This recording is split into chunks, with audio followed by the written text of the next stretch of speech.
En nombre de la Universidad Central de Chile agradecemos a las autoridades presentes, a los expositores que amablemente se han dado cita en este seminario y a todos los asistentes de la industria. Muchas gracias por estar hoy día con nosotros, muy gentiles. Continuamos con esta segunda mesa enfocada en propuestas para el proyecto de ley de fármacos 2. Comenzaremos, como ya lo vieron en el anterior bloque, con la presentación de José Luis Cárdenas, actual presidente de Prolmed, asociación que agrupa a los principales productores locales de medicamentos. El señor Cárdenas es director Government Affairs Latam de Teva Pharmaceuticals. En relación a sus estudios, es abogado de la Universidad de Chile, máster y doctor en Derecho de la Universidad de Friburgo, en Alemania. Además, cuenta con un diplomado en farmacología de la Facultad de Medicina de la Universidad de Chile y ha sido académico de esta misma casa de estudios, tanto en pregrado como posgrado. La palabra es del señor José Luis Cárdenas.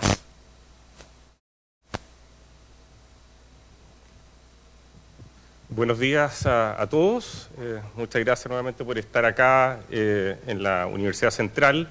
Yo quiero partir por agradecer a las autoridades de la universidad por acoger este seminario y poder tener una discusión amplia, diversa, como tienen que ser las discusiones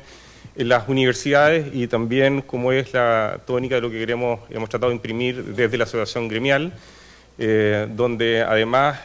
tratamos de generar conocimiento que sea útil para la población, obviamente defendiendo una determinada postura, pero siempre amplios a escuchar miradas divergentes y en la medida de lo posible bien fundamentadas. Y creo que lo que ha pasado, y algo anticipé en mi intervención previa, que uno realmente saluda el hecho de que en este ámbito, en el ámbito académico, vamos a tener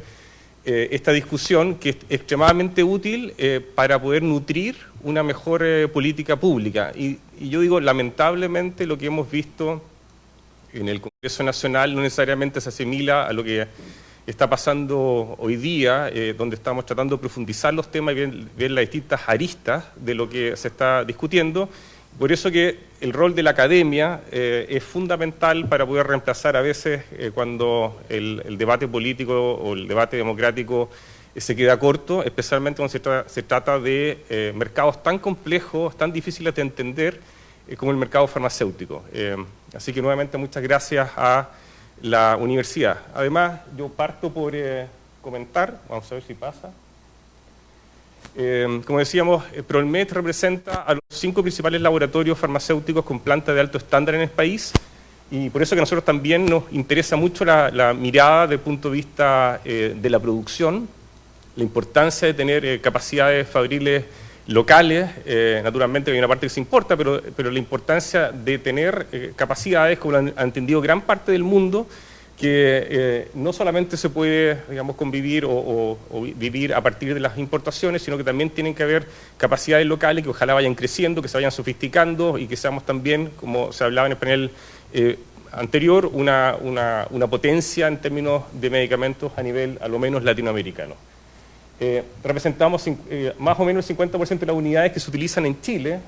y evidentemente nos consideramos actores estratégicos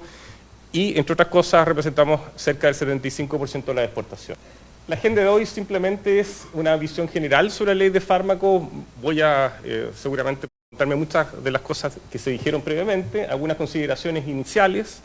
además de tratar de temas específicos o profundizar algunos de los temas del panel anterior, y lo más importante, y que es algo que nos interesa especialmente desde la asociación, hacer propuestas, no solamente quedarnos en señalizar cuáles son los problemas de una ley, sino que también decir qué cosas podemos aportar para que efectivamente la nueva regulación sea una regulación que le sirva a toda la población, a todos los usuarios, a todos los pacientes. Bueno, ¿qué es lo que decimos nosotros a partir de lo que está aprobado por la Comisión de Salud de la Cámara de Diputados? Que efectivamente de entrar en vigencia las normas tal cual están estructuradas, especialmente por las normas que hemos visto en el panel anterior, esto puede generar un riesgo sanitario para los pacientes. Voy a explicar en un minuto por qué. Puede tender a subir el precio de los medicamentos. Además, algo que se tocó también en el panel anterior, nosotros consideramos que acá podría existir, y hay buenos argumentos para sostener eso, una expropiación regulatoria, como se explicó también en el anterior panel, y naturalmente es algo que nos preocupa, especialmente poner en riesgo las capacidades productivas locales de medicamentos. Es decir, un escenario que nosotros lo vemos no naturalmente positivo, sino que más bien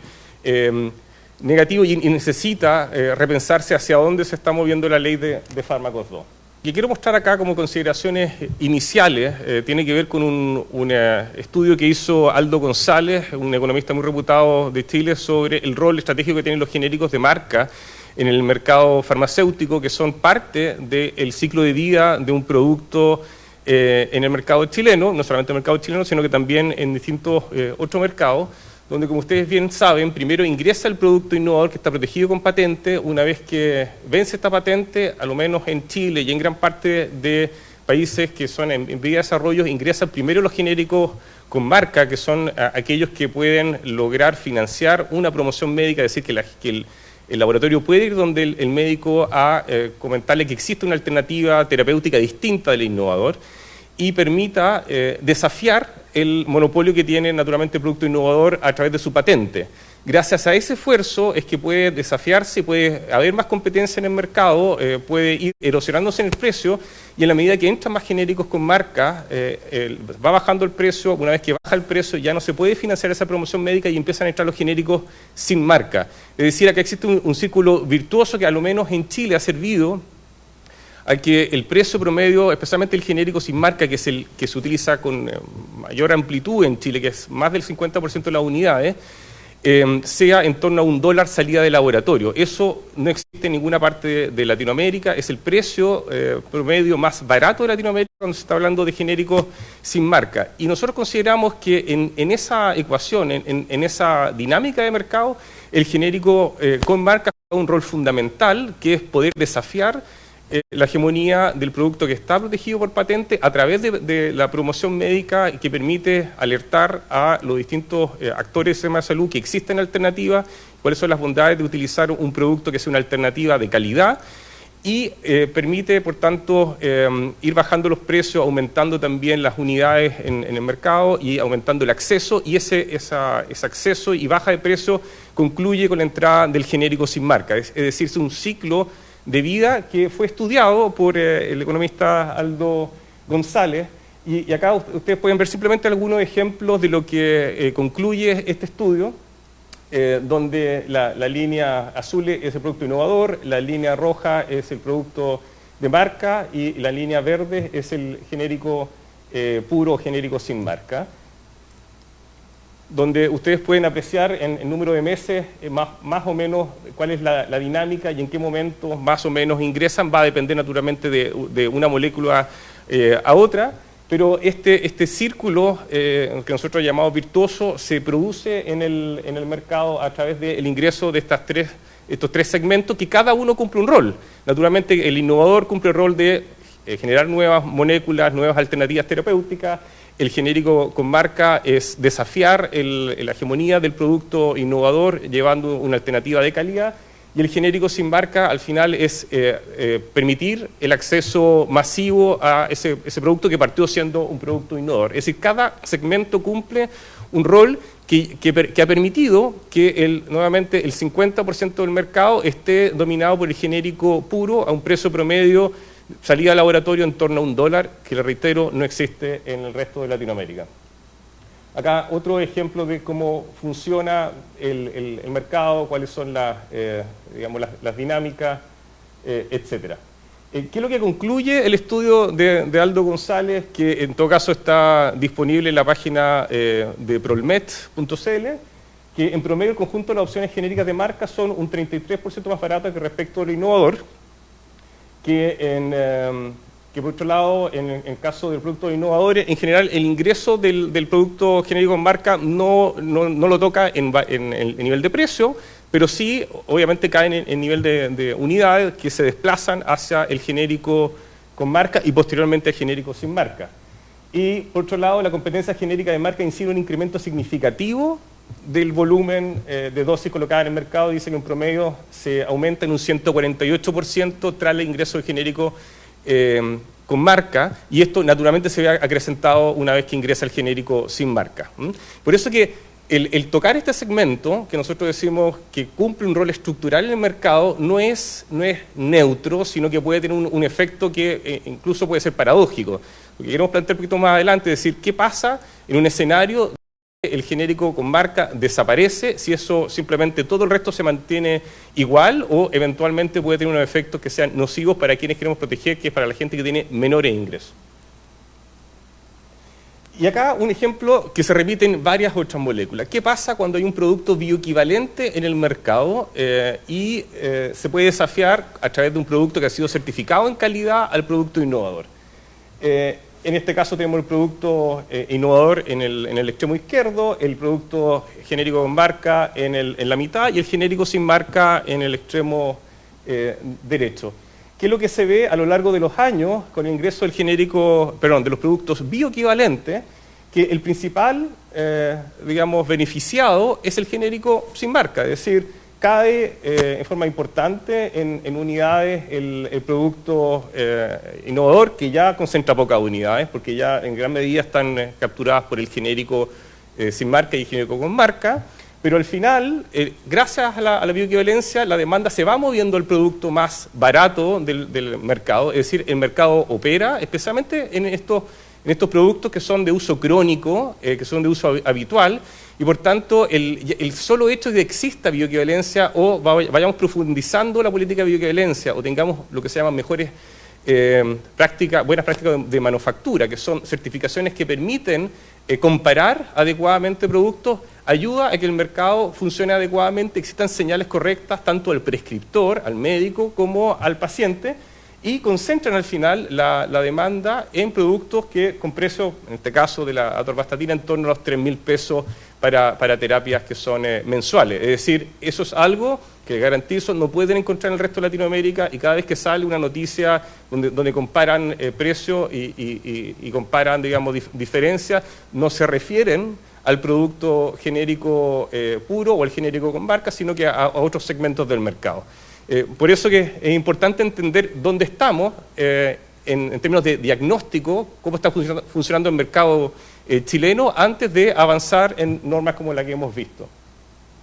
También en términos de uso de genéricos con marca, sin marca, de innovadores, bueno, si uno se va a las comunas menos favorecidas, la amplia mayoría de los productos que se utilizan son los genéricos sin marca,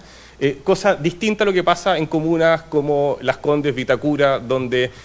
puede predominar más el producto innovador y el genérico con marca. Ya hay una amplia utilización en las comunas menos favorecidas del genérico sin marca, que es el segmento más barato dentro del mercado. Es decir, cuanto más queremos profundizar eso, es difícil a través de las normas que se están tratando en el Congreso Nacional. Y también nos decimos lo paradójico, ¿qué pasaría si es que el segmento de genéricos con marca, que es el que voy a explicar más adelante, establece un cierto techo o precio techo para el genérico puro, y también que garantiza, digamos, que el genérico puro esté muy, muy barato? ¿Qué pasaría si ese segmento desaparece del mercado? ¿Quiénes serían los principales afectados y quiénes serían los principales perjudicados? La hipótesis nuestra, que es difícil de testear, que eventualmente el genérico sin marca, en ausencia del genérico con marca, y voy a explicarlo un poquito más adelante, puede tender a subir de precio por falta de este tercer segmento, y quienes estarían siendo principalmente afectados serían aquellos digamos, segmentos de la población menos favorecidas que consumían este genérico, digamos, a 2.000 pesos, 3.000 pesos en terapias mensuales. Y esto nuevamente, el ciclo de vida, es un modelo simplemente teórico, para que se entienda bien el punto. Está el innovador que ingresa y está solo hasta el vencimiento de la patente, después ingresa el genérico de marca, que podría ponerse en una posición de precio en torno al 80% del precio del innovador, y una vez que va cayendo el precio a través de la competencia y la erosión de precios, ingresa el medicamento genérico sin marca, y se permite entonces este círculo virtuoso que nosotros tratamos de defender y explicar. ¿Qué pasaría? A ver si me puedo volver. ¿Qué pasaría en un modelo, nuevamente, sin genérico con marca, que podría ser el efecto probable de las indicaciones que se aprobaron por la Cámara de Diputados? O sea, solamente el genérico sin marca en el mercado con el innovador. Lo más probable es que el incentivo del genérico sin marca no es ponerse en un 30% del precio del innovador, sino que me voy a poder acercar muchísimo más al genérico, perdón, al producto innovador, y eso hace que tal vez la posición esté en torno al 80, 70, etcétera, hasta que se vaya erosionando el precio por mayor competencia. Ahora, en un modelo de medicamentos solamente genérico, el genérico al final es un producto commodity, en la medida que esté suficientemente certificado, y en mercados de commodity lo más importante es la eficiencia productiva, es decir, ojalá tener grandes escalas. Eso, además, en la literatura lo que demuestra es que hay una necesidad de integración o concentración de la oferta para lograr mayores escalas. Todos sabemos que a mayor concentración de la oferta también se produce menos presión competitiva y eso también influye en que el genérico, en este caso, en este modelo genérico sin marca, sea más caro. De hecho, en mercados donde no existe el segmento del genérico con marca, como sería por ejemplo Estados Unidos, cuando ingresa el primer genérico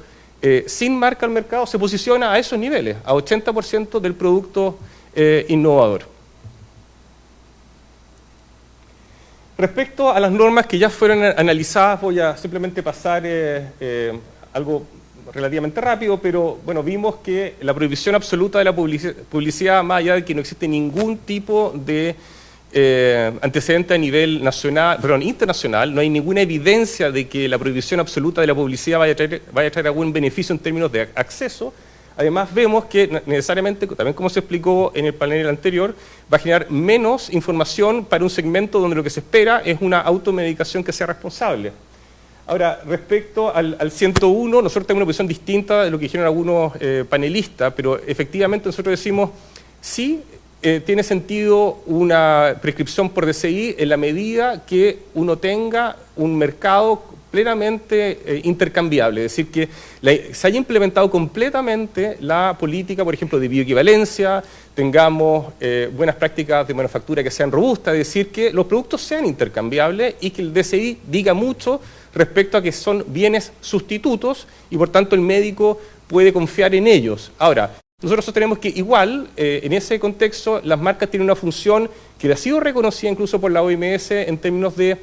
que existe un riesgo en la confusión, por ejemplo, en los principios activos para los pacientes. Y acá, claro, en la medida que siempre exista un médico detrás y siempre existe un químico farmacéutico en la dispensación, bueno, tal vez ese riesgo es bajo, pero nosotros sabemos que en la actualidad hay una automedicación de medicamentos de prescripción médica, o sea, aquellos que requieren de receta, que es muy alta, es decir, cerca del 60% de todos los medicamentos que requieren de prescripción son utilizados sin ir al médico y muchas veces el que atiende la farmacia no es un químico farmacéutico. Es decir, ahí ese riesgo se acrecenta por una realidad de mercado que no se toma en cuenta. Y la marca, en este caso, ayuda a que el paciente también no se confunda respecto a qué medicamento va a tomar, especialmente cuando está hablando de pacientes polimedicados, que son la inmensa mayoría de los adultos y adultos mayores del país que toman muchos medicamentos y que la confusión es un problema real que ha detectado también la Organización Mundial de la Salud. Y por eso que nosotros decimos, en el actual estado de las cosas, es decir, sin medicamentos intercambiables y además sabiendo que hay una automedicación en productos de prescripción y en muchos casos ausencia de químicos farmacéuticos, nosotros vemos que acá hay un riesgo de que se esté comparando entre productos que no son sustitutos y más aún que puedan haber riesgos de confusión entre distintos principios activos, como ha pasado lamentablemente en el último tiempo, donde se ha confundido el paracetamol, por ejemplo, con el tramadol y ha muerto gente.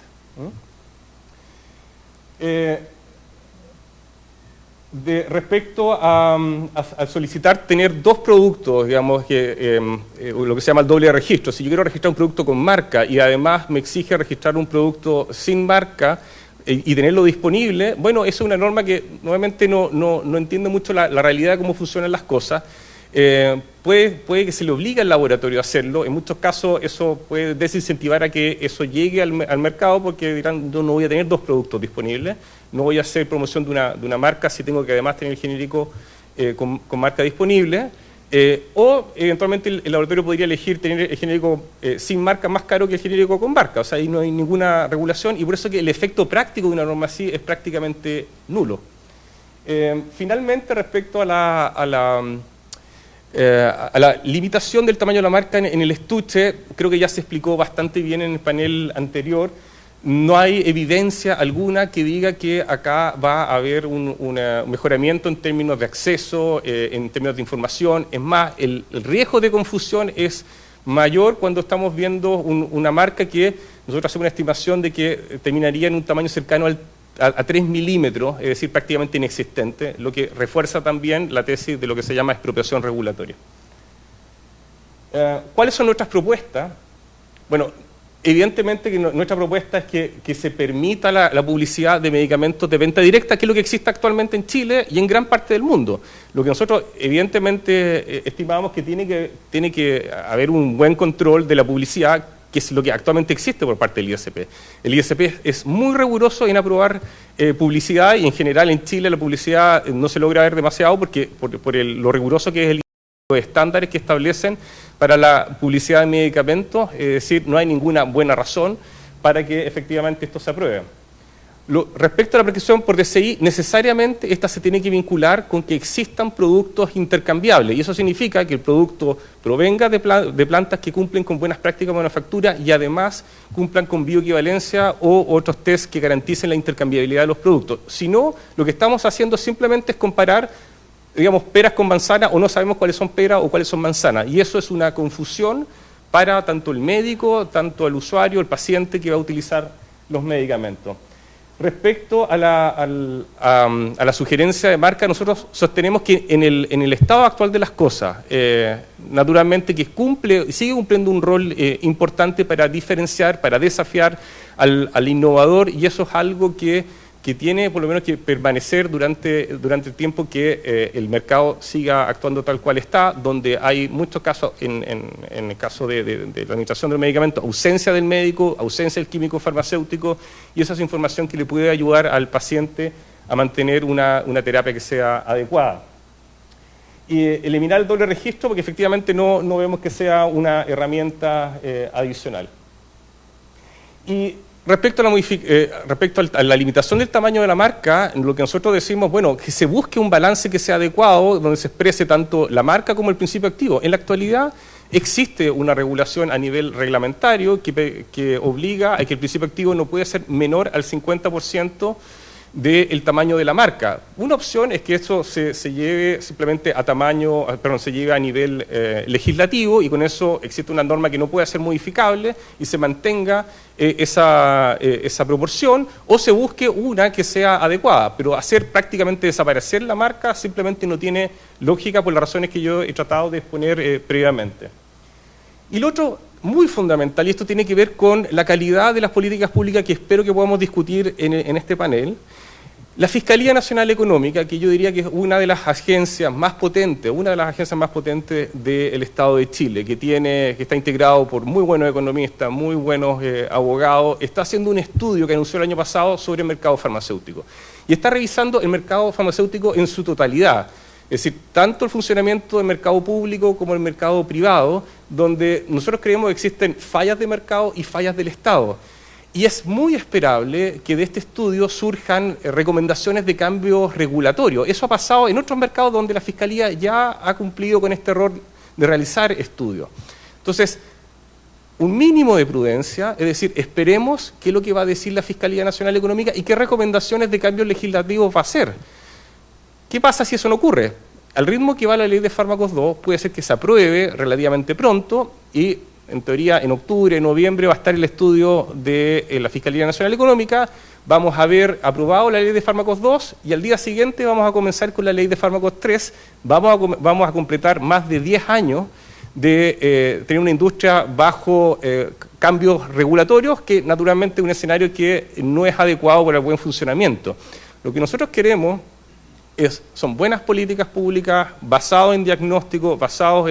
en data, que permita que las modificaciones tiendan a lo que se busca, mejor acceso a productos de calidad. Y además eso va a contribuir necesariamente con que ojalá la industria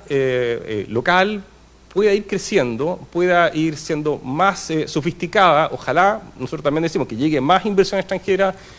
farmacéutica al país. que seamos grandes exportadores de productos